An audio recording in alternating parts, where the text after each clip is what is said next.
हक गोई के जुर्म में योरिश हो या अमन में सहते रहे सितम उलमाए देवबंद।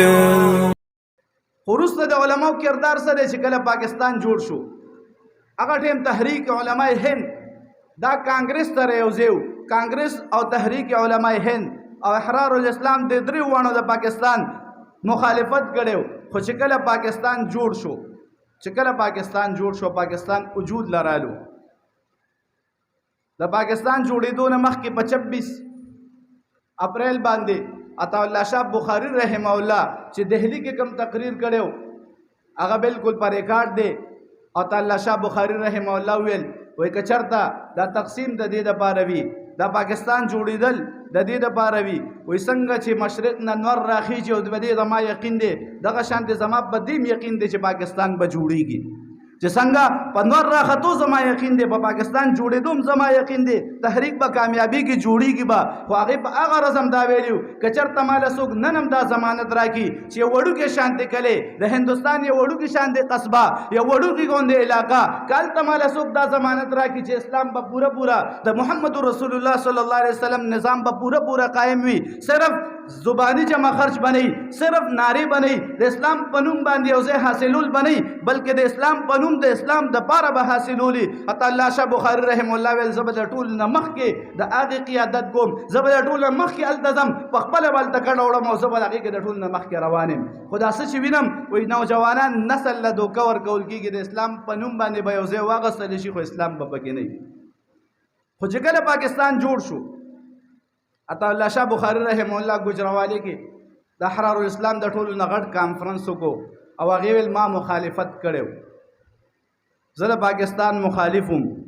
اوس پاکستان جوړ شو زما ټول جون زما ټول خدمات دا به د پاکستان د استقلال او د پاکستان د استحکام د پاره تاریخ گواره چې کله نه پاکستان جوړ شوی د عطا الله شاه بخاری رحم الله یو خبره د عطا الله شاه بخاری رحم الله یو جلسه چرته یو تقریر داغي یو کردار داغي یو عمل د پاکستان خلاف د سوګوخی داغي لاس او زمون گریوان چې کله جوړ شو خبره ختم شوه. یو سیاسی اختلاف و چې جوړېدل پکار دي که نه دي پکار خو چې کله جوړ شو هغه خپل سیاسی اختلاف پرې خلو. حسین احمد مدنی رحمه الله ته د دې چې کوم موریدین هغه خط لیکلو چې جی تاسو خو د پاکستان د جوړېدو خلاف وای پاکستان جوړ شو زمون کردار وسره چې چلو ګدلتن هجرت کو هندستان ته در شو سو کو.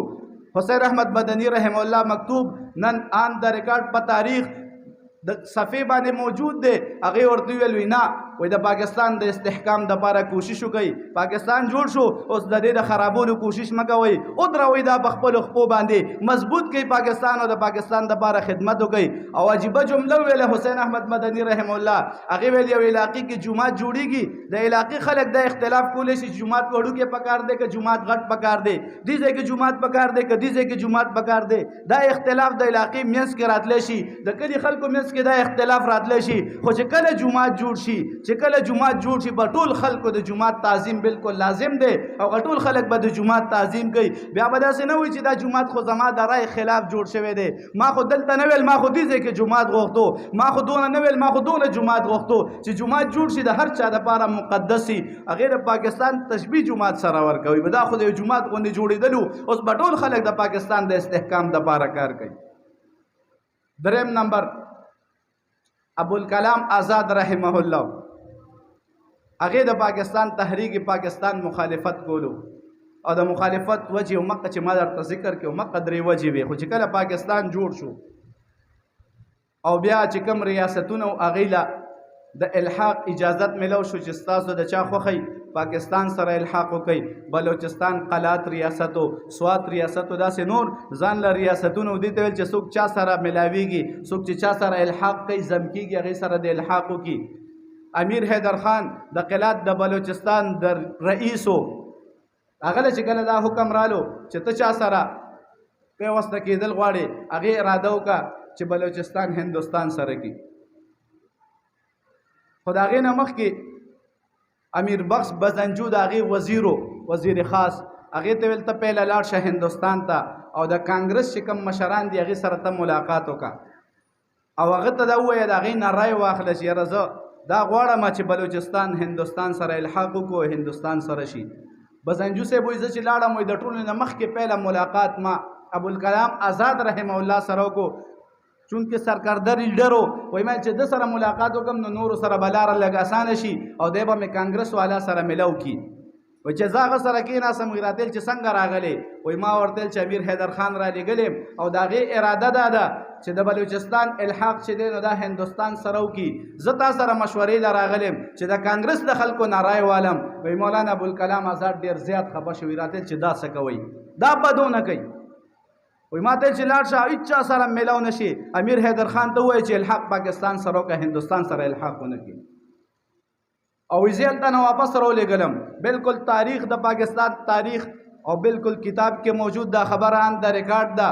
وایي هغې زه واپس راولېږلم هېڅ کانګرس رهنما ته پرې نه خولم هېڅ چا سره ما ملاقات ونه کو. ابوالکلام آزاد د هندوستان نه راولېږلم. وایي امیر حیدر خان ته وایه چې که ته پاکستان سره الحاق کې پاکستان سره وکړه که پاکستان هندوستان سره بالکل الحاق نه کوه. هغه هم وروسته چې کله پاکستان جوړ شو بیا د پاکستان مخالفت نه کولو. مخالفت یې د دغه دریو خبرو د وجې نه کولو. د پاکستان مخالفت نه د تقسیم مخالفت. دا د تقسیم مخالفت چې مسلمانان مه تقسیموئ خو چې کله تقسیم شو بیا په تقسیم باندې علماء دیوبند هغې دپاره کردار کړی. خو زه تپوس دا کومه که حسین احمد مدني رحم الله علماء دیوبند کې دی که عطاالله شاه بخاري علماء دیوبند کې دی که مولانا ابوالکلام آزاد علماء دیوبند نه حسابې شبیر احمد عثماني ولي د علماء دیوبند نه حسابې ظفر احمد عثماني ولي د علماء دیوبند نه حسابې مفتی شفیع رحم الله د علماء دیوبند نه ولي نه حسابې اشرف علي تنویر رحم الله د علماء دیوبند نه ولي نه حسابې. د دې خلکو په کردار باندې د دې خلکو په مهنت باندې صوبه سرحد خو صرف د علماو د وجې نه چې کله ریفرنډم کېدو چې دی چا سره شي نو دې وخت کې شبیر احمد عثماني رحمه الله مفتی شفیع رحمه الله د اشرف علي تنویر رحمه الله په حکم باندې دوی د ټول صوبه سرحد دوره وکړه او دلته خلک تیار کړ چې پاکستان سره الحاق وکړي او ریفرنډم کې ووټ پاکستان له ورکړي. که نن دا کوم ځای پاکستان سره دی دا خو د علماو د کردار دی. کله چې د پاکستان اولنۍ پرچم کشایي کېده نو مشرقي پاکستان کې ظفر احمد عثماني رحمه الله او مغربي پاکستان کې شبیر احمد عثماني رحمه الله دا دواړه د علماء دیوبند بچي دي. دا دواړه د علماء دیوبند سرخیل دي. دا علماء دیوبند دي. دوی دواړو د پاکستان د ټولو نه لومړی جنډه چې اوچته کړه دلته شبیر احمد عثماني رحمه الله اوچته کړه او بنګال کې ظفر احمد عثماني رحمه الله اوچته کړه. دا هم د علماء دیوبند نه خو بار نه دي.